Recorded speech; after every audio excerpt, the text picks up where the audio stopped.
Hello everyone, welcome back to another video. Today I will show you how to check video size on iPhone. So for this, just tap to the photos of the iPhone.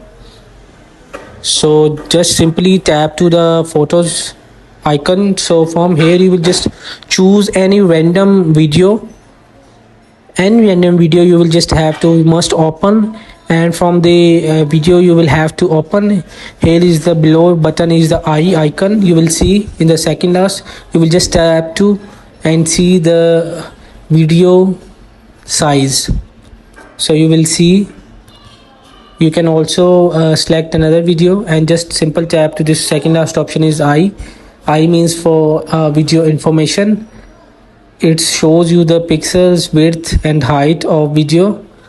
So it's very easy and simple to find video size on iPhone. So you will see.